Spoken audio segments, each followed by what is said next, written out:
What up, guys, and welcome back to another video. Of course, Donald Trump thinks that the federal funds rate should be 3 points lower. And fire Jerome Powell, the Fed chair.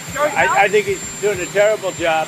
I think we should be, I think we should be 3 points lower interest rate. He's costing our country a lot of money. That will put us in a range between 1.25 and 1.5% on the Fed funds rate. So damn near zero interest rates, as I said in my last video. Well, from where we stand currently, and of course it could change, it seems like Donald Trump is just going to be angry at Jay Powell for the rest of the year. Because as I said in my last two videos, I wouldn't be surprised if the Fed or Jay Powell decides to hold rates where they are until the end of Powell's term in May 2026. And there are only a few circumstances in which I believe it would change. Here are the three reasons that I believe that the Fed would actually cut rates. Without one of the three things happening, there will be no reason to cut rates in 2025 at all. Now, one of the reasons, of course, as to why the Fed would actually cut rates in 2025 is if we had a rapid spike or even a gradual rise in the unemployment rate. And the last report, the unemployment rate actually dropped from 4.2 down to 4.1%. And of course, you could cherry pick minute data points within the labor market to point to cracks and softening. But the unemployment rate remains strong.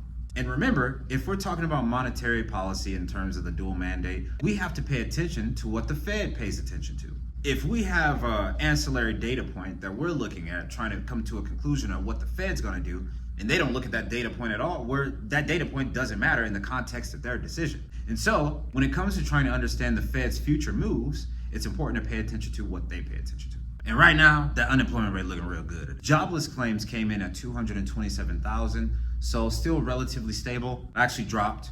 And 250,000 on jobless claims is like a psychological key level to pay attention to. If jobless claims were to get up to 250,000, I know the Fed will look at that as signs of softening, serious signs of softening, and that would probably cause them to at least prepare to lower rates. And continuing claims, yeah, they're a bit high right now, akin to pandemic levels, but no signs of real concern there. Now, another reason why the Fed would cut rates is if we had a huge spike in inflation. And remember, not all three things have to happen once. Really, only one would warrant a rate cut. And the day I shot this video, CPI came out at core CPI came in at 2.9%. So, as we've been talking about, inflation is still sticky. In this case, it's elevated. Core PCE came in at 2.7%. And true-flation was around like 1.85% last time I checked. Now, in order for the Fed to cut rates based on inflation numbers, now this is just what I think, right? This is not like something that they've said themselves, but unless we see consecutive prints on the PCE, core PCE, below 2.5%, it wouldn't warrant any rate cuts in 2025 for the Fed.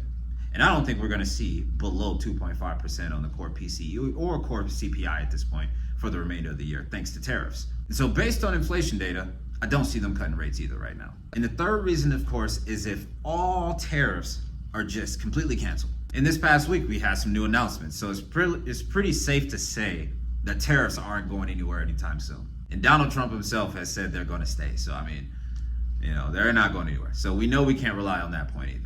Now, I don't think that we're close to either of those three things happening, by the way, obviously, at this point, right? And if you look on the dot plot in the summary of economic projections, there's 7 dots that agree with your boy. They don't think rates should be lowered at all in 2025. Now, the next puppet, chairman of the Federal Reserve, will definitely 100%, as I said in my last 3 videos, I've been talking about the Fed a lot.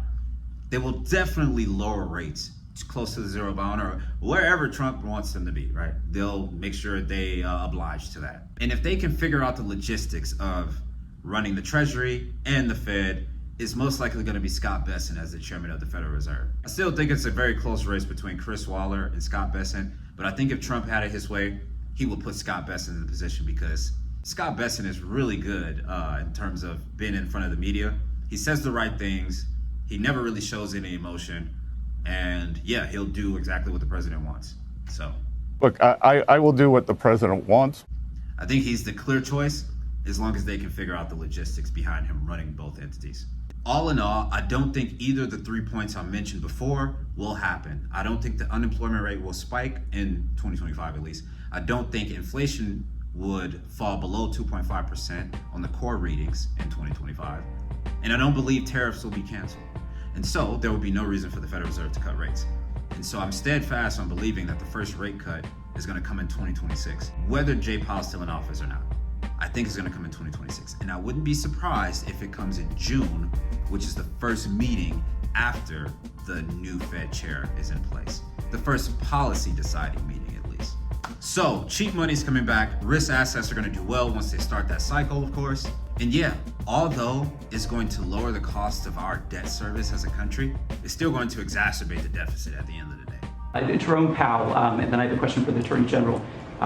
Jerome Powell, who you've been pressuring to lower interest rates, he's facing accusations of lying to Congress, which is a potential crime about the opulence. Well, then he should resign immediately. We should get somebody in there that's going to lower interest rates. Do you want congressional? Why don't you call for his resignation?